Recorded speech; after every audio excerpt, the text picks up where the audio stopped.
En Utopía buscamos generar un impacto positivo en la vida de las personas y la sociedad en su conjunto. Una manera de transmitir ese objetivo es a través de las voces que reflexionan sobre la importancia de la sostenibilidad en este programa, nuestro programa Mi Huella. Este es un segmento en el cual personajes del acontecer nacional e internacional promueven un propósito y cuentan desde su perspectiva cómo contribuyen a lograr una mejor calidad de vida. En ese contexto queremos dar la bienvenida en esta ocasión a Martín Bustamante. Martín es director de la Fundación Zoológica del Ecuador y del Zoológico de Quito. Él posee una licenciatura en Ciencias Biológicas de la Pontificia Universidad Católica del Ecuador y una maestría también en Estudios Socioambientales en Flaxo, Ecuador. A Martín le damos la bienvenida a nuestro programa Mi Huella y quería comenzar esta conversación, Martín, preguntándote ¿qué significa sostenibilidad? ¿Qué es la sostenibilidad para ti? Bueno, muchas gracias, chévere, por compartir este espacio. A ver, de alguna manera uno piensa siempre en las definiciones que se dan, digamos, los términos más enciclopédicos, si se quiere, ¿no? Pero creo que ya como una visión más propia es el poder alcanzar que las cosas persistan, las cosas que tienen valor, las cosas que los hábitos que tenemos, la relación con la naturaleza, la relación con la cultura, con la gastronomía, puedan persistir, ¿no es cierto? Que continúen, sí, evolucionando, pero que sigan siendo parte importante de nuestra vida. Sí, creo que sostener, por ejemplo, esas relaciones con la familia es parte de la sostenibilidad, ¿no es cierto? Es parte de nuestra cultura. La comida, lo que decíamos, pero también el ambiente. Entonces, la sostenibilidad es todo aquello que funciona bien, tiene un rol en nuestras vidas, poder asegurar que, aunque vayan cambiando, sigan presentes y nos reporten esos beneficios, ¿no? Y uno es, como persona, ¿sostenible o se hace sostenible? Y esa pregunta a veces surge, por ejemplo, en el emprendimiento. ¿Es emprendedor o se nace emprendedor? En el tema sostenible. A ver, yo creo que uno nace sostenible y se hace insostenible. Creo que nos vamos haciendo insostenibles en el camino, ¿no? Creo que cambiamos y diluimos mucho esas relaciones sencillas, simples, ¿no? Creo que hay que también hablar, la sostenibilidad muchas veces requiere una mirada más simple. Nuestra relación con el ambiente va cambiando justamente porque tenemos cada vez más dependencia de otras fuentes de energía, ¿no es cierto? Y nos vamos haciendo cada vez más insostenibles. Del tener ahora, por ejemplo, teléfonos celulares o depender cada vez más de baterías de litio, nos distancia de la sostenibilidad. Entonces, claro, está bueno írselo cuestionando, írselo preguntando, ¿no es cierto? ¿Cuánto de todo esto, de toda la cotidianidad, raya en esa insostenibilidad o afecta al ambiente, afecta incluso a un modo de vida, a maneras de relacionarnos también entre las personas? A nuestros invitados de aquí en Mi Huella le preguntamos, y esa es una pregunta con la que arrancamos la conversación, ¿cuál fue ese primer encuentro de Martín con la sostenibilidad? ¿Hay un punto de quiebre en el que existe esa relación más fuerte con esto de ser sostenible? A ver, creo que hay algunos eventos que han marcado mi vida. Uno de ellos fue el trabajar directamente con audiencias infantiles, con público infantil, haciendo educación ambiental. Creo que eso me llevó mucho a pensar más o menos por dónde ir, ¿no? Como tratar de orientar un poco hacia generar una cultura distinta, cambios de comportamiento. Yo vengo de la biología y claro, siempre vi lugares muy bonitos, siempre entendí la biodiversidad, pero quizás esa fue mi primera exposición hacia la gente. Me cambió, tenía 25 años y eso me cambió mucho la manera de ver y entender. ¿Y en qué se traducía esa educación ambiental hacia los niños particularmente? En la producción, en la relación, en la parte pedagógica. ¿Cuál fue ese punto? Hay un hecho que es puntual. Nosotros preparamos en la Universidad Católica hace un poco más de, hace 20 años justamente, esta exposición, el Zapari, ¿no? Habíamos preparado como 3 años la exposición desde lo técnico, desde lo conceptual, desde el diseño del guión educativo, el guión museográfico. Y bueno, habíamos hecho un trabajo que creíamos que tenía sentido, pero claro, fue abrir la exposición y tener ríos de niños y niñas, ¿no? Y por mi posición, la posición que yo ocupaba, tenía mucho que estar en contacto con esos niños. Y claro, en algún momento esos ríos me sobrepasaban, me abrazaban, nos uníamos en un poco esto de ser ranas. Y para mí fue muy impresionante eso, particularmente un grupo de niños con capacidades especiales. Eso cambió para mí la forma de entender cómo podría ser la relación con la naturaleza. Ese sería como un primer punto de quiebre, pero sí, hay otros más que se van hay sumando. Otros más que son un poco más duros. Bueno, las visitas a algunos lugares. Uno de esos son las estaciones de transferencia de la basura aquí en Quito. Esas visitas marcan, ¿no? En algún momento, dando una clase en la universidad, planteamos justamente esas visitas como parte del aprendizaje. Y fue duro, pero también fue duro luego el visitar las quebradas de Quito, estos lugares que uno puede ver o que uno puede entender o que uno puede abstraer. O parte del paisaje incluso. Como parte del paisaje o como parte de una pintura en la vida de uno, pero en donde hay gente. Y en qué condiciones vive esa gente, ¿no? Entonces eso también fue para mí muy, muy importante.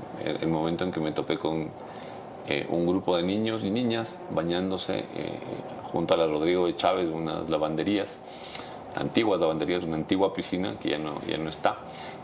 Los niños bañándose con lo poco de agua que quedaba por el agua lluvia junto al río Machanga, ¿no? Pero a 2 metros del río Machanga. Entonces esto también te interpela respecto a eso de la sustentabilidad y de la justicia y de cómo nos relacionamos y cómo permitimos que cosas así pasen. ¿Por qué esté pasando esto? Sí. Ahora, Martín, y esa, bueno, quizás lo comentamos un poco más adelante para hablar del tema de la Fundación Zoológica y esa relación también con que es la fauna. ¿Cómo vive la sostenibilidad, Martín Bustamante? ¿Cómo es ese día a día? ¿Cómo vivo la sostenibilidad? Yo creo que también yo diría que a partir del cargo de conciencia, de irme dando cuenta que lo que estoy diciendo ahorita tiene un componente de insostenibilidad o de no sostenibilidad. Creo que es como desde una visión un poco crítica, ¿no? Es decir, por aquí no es, o aquí me estoy jalando, aquí me estoy equivocando respecto a esos hábitos diarios. Sí, por un lado tengo esta acción que puede ser como muy crítica, pero también por otro lado busco de alguna manera promover otras cosas que sí son positivas, ¿no es cierto? Sí, por supuesto, hábitos personales, pero también ya desde el trabajo, ¿no? Desde las cosas que hacemos, promover otra relación con el entorno, con el medio ambiente, o digamos otra forma de ser y de estar en la naturaleza.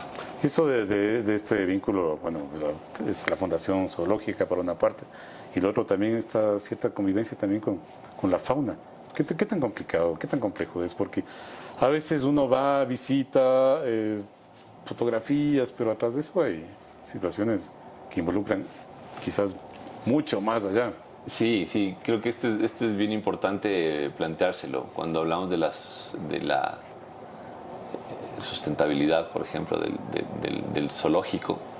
Creo que hay que pensarse en múltiples dimensiones, no solo que consumamos menos agua o que nos mudemos de energías más limpias, que son como las formas fáciles de verlo, ¿no? Hay un concepto que tiene que ser pertinente, que tiene que evolucionar, que tiene que aportarle a la sociedad, ¿no es cierto? Yo siempre digo esto. Yo no creo que la discusión está en si es que debemos o no tener zoológicos en nuestras sociedades. Yo creo que la discusión debe estar en cómo deben ser esos zoológicos o qué hacer, ¿no es cierto? No discutimos, a la educación la podemos criticar muchísimo, pero por esas críticas que recibe la educación no vamos a negar que la educación o que la escuela es una institución que debe desaparecer, ¿no es cierto? La escuela como institución en países como el nuestro termina siendo realmente pertinentes, necesarias y salvan vidas. Yo creo que también en ese sentido los zoológicos son así y hay que construir esa sustentabilidad de concepto. como el espacio en el que, bueno, se rescata, se cuida animales, se conserva especies, pero se plantea también esta relación de la gente, se construye una relación de la gente con la biodiversidad, se plantea a la gente otras formas de ser, interpelamos y buscamos que el zoológico sea también como ese espacio en donde nos preguntamos cómo ser en la naturaleza o cómo ser naturaleza, ¿no? Justo también queriendo borrar esa dicotomía de ser humano-naturaleza, somos una sola cosa, ¿no? Entonces creo que es importante también pensar en esa sustentabilidad del concepto, y creo que todas las instituciones tienen que pensarse en eso, en cómo el concepto termina siendo pertinente y puede tener sentido en el tiempo.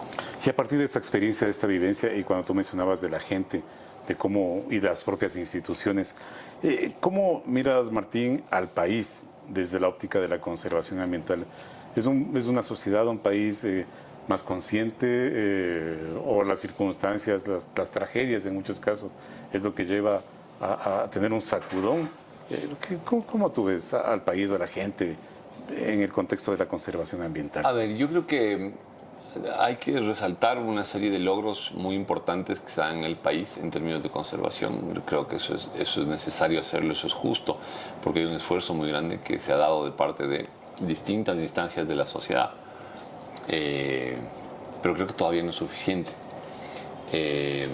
Creo que podemos introducir rápidamente situaciones que comprometen y ponen en riesgo los logros, ¿no es cierto? Bueno, ahora estamos cada vez viendo más qué es lo que pasa con las aguas contaminadas, ¿no es cierto? Entonces, en los años pasados, las décadas pasadas, por ejemplo, se construyó aspectos muy valiosos como los acuerdos de conservación en el manglar, ¿sí? Ahora vemos que no es suficiente con cuidar ese manglar que cuida biodiversidad, que cuida el agua, que cuida los modos de vida de la gente en el manglar, porque la contaminación llega desde acá, llega desde las ciudades, llega por las alcantarillas y entonces esos nuevos hábitos de consumo, esas nuevas propuestas del país, de desarrollo del país, quizás comprometen mucho los logros, ¿no? Hace pocos años nosotros celebrábamos tener, bueno, no un sistema de áreas protegidas ideal todavía, pero ya había ese reconocimiento. Pero algo fuerte, ¿no? Y el número de guardaparques fue reduciendo mucho en los últimos años por esta falsa necesidad del recorte fiscal, por este voraz apetito de desinstitucionalizar el Estado. Entonces, y un poco sanear el famoso déficit fiscal. Sí, y recortar por... que es un cuento, lo del déficit fiscal es un cuento. O sea, no podemos desinstitucionalizar un país, no podemos desproteger, ¿no? Desprotegemos todo. Y luego esa reflexión también tiene que ver con la sostenibilidad. ¿Cómo sostenemos nosotros los sistemas de cuidado de la vida, cuidado y reproducción de la vida? La naturaleza, los parques nacionales, las quebradas, los ríos del agua, la educación pública. Es parte de los mecanismos para el cuidado de la vida. La salud pública. Cuando uno habla en Ecuador de noticias, uno habla de, bueno, una crisis ambiental, sequía, incendios. Cuando uno habla de Ecuador, habla de la desprovisión de los sistemas de salud para, por ejemplo, los pacientes de diálisis, que no es actual, digamos, ¿no es cierto? O las escuelas públicas que cierran en las ciudades más violentas, ¿no es cierto? El sistema de cuidado y reproducción de la vida se desvanece, se nos va entre las manos, ¿no es cierto? Entonces, ahí estamos en una insostenibilidad. ¿Cómo sostenemos? ¿Cómo construimos Ecuador si no tenemos escuela funcionando? ¿Cómo construimos Ecuador si no hay guardaparques en los parques nacionales? ¿Cómo construimos Ecuador si no hay diálisis para los pacientes que la necesitan, ¿no? Pero tiene más conciencia ya el ecuatoriano de esta necesidad de ver un poco más allá, de cuidar, de sumarse al tema, cosas desde la propia recolección de basura en casa, por ejemplo, o más allá, ya ser parte del tema de bajar su contaminación. Yo creo que muy poco, porque todavía por ejemplo, quienes practican la separación de residuos en Quito, todavía es una fracción muy pequeña. Todavía no se encuentra la necesidad de hacerlo y la forma de que eso sea masivo, ¿no es cierto? Sí, puede ser que en ciertos contextos hay una valoración, pero no es todavía una cultura ciudadana La ciudadanía quiteña no es que se caracteriza por tener un buen trato a los desechos, ¿no es cierto? O ecuatoriana, ¿sí?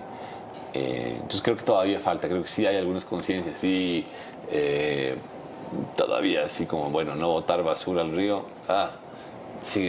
los ríos siguen estando llenos de basura, ¿no? Claro, y el plástico, que también es otra cuestión ahí. ¿Cuánto plástico consumimos? No reduce el número, la masa de plástico que consumimos en promedio, no reduce, aumenta, ¿no? Por estas nuevas formas de vida. Entonces, creo que nuestra conciencia ambiental todavía es pequeñita. ¿La educación está haciendo algo más, siendo un actor más influyente todavía? Yo creo que el problema de la educación es que la educación no logra su propósito, y no solo para lo ambiental, sino para todo lo demás, ¿no? Digamos, lo ambiental, la falla de la educación ambiental no es lo ambiental, sino la educación. No logramos tener un sistema educativo que logre construir ciudadanía, logre construirnos sociedad, ¿no es cierto? Nuestro sistema educativo no es un factor de cohesión social, es un factor de destrucción del tejido social. Nuestro sistema educativo está colaborando fuertemente para que nos desarmemos. Inclusive hace poco se volvió a incorporar los valores como parte de algo que debiera ser transversal, inclusive. Unos valores un poco chistosos, por así decirlo, pero bueno, ya. Y Martín, ¿tú crees que es posible cambiar esa realidad, esa situación que la describes en esta perspectiva de tener una visión un poco más orientada a la conservación? Yo creo que sí. Creo que hay gente que hace un trabajo muy, muy bonito. Creo que hay instituciones que hacen un trabajo muy importante. Creo que eso es necesario resaltar. Creo que la discusión ambiental está. Bueno, tenemos medios especializados en la discusión ambiental, por ejemplo. Por eso estamos aquí hoy. Hay más espacio para eso, ¿no es cierto? Hay más espacio para la reflexión, para la discusión. Y la noticia global, nacional, local, incluye más del tema ambiental. Entonces creo que sí hay un espacio. Creo que hay que seguirle dando. Esto no es una cosa que se va a solucionar rápido, ¿no? Es un tema de alimentar una carrera de larga distancia. Ya casi por terminar esta conversación, Martín, y de lo que hemos conversado, de la experiencia de la vida vinculada a estos temas de conservación, de sostenibilidad, ¿cuál es el compromiso que quiere dejar Martín Bustamante y al mismo tiempo la huella que quiere imponer? No la huella de carbono, sino la huella de legado. Yo de alguna manera tengo un compromiso, quizás son dos niveles. El uno es más íntimo, más local, digamos, en la ciudad, pero también a nivel nacional, de cómo es esa relación, o de cómo puede ser la relación que tenemos las personas en la naturaleza o con la naturaleza. ¿Qué significa vivir en un país megadiverso? ¿Qué es esto de tener espacios en donde podemos estar bien? Espacios que nos aseguran además justamente la reproducción de la vida, ¿no? Espacios en donde podemos ir a divertirnos, a aprender, espacios en los cuales podemos beber agua, por ejemplo. Entonces, esa valoración, pero más desde lo local y desde lo íntimo. No es lo mismo tener una relación con la naturaleza en Quito que en Cuenca, que en Guayaquil. Por supuesto, en Guayaquil habrá que hacer una valoración muy especial del manglar, del bosque seco, de especies tan importantes como los ceibos, ¿no es cierto?, como el pijío, que son árboles de una importancia ecológica, sí, biológica. Y que han marcado ciertas identidades, inclusive. Cultural, exacto. Entonces, creo que un poco hacia donde yo voy es eso, es como decir, oye, hay valores culturales muy importantes en esa relación, y quisiera que pudiéramos destaparlas, ¿no?, en ese día a día. Lo ambiental tiene que ser estrictamente ligado a lo cultural y a la vida de la gente. Y para eso, ¿cuál es tu compromiso, Martín? Bueno, pues mi compromiso es reafirmar en dónde estamos, en dónde vivimos, y poder divulgar, comentar de mi experiencia, pero también el conocimiento, y fomentar además más voces que puedan sacar a la escena, que puedan traer a la mesa esta discusión. Y con ese compromiso queremos agradecer la presencia de Martín Bustamante. Él es director de la Fundación Zoológica del Ecuador, del Zoológico de Quito, por haber compartido con nosotros sus reflexiones en este programa Mi Huella. Martín, muchas gracias. No, muchas gracias, un gusto estar aquí.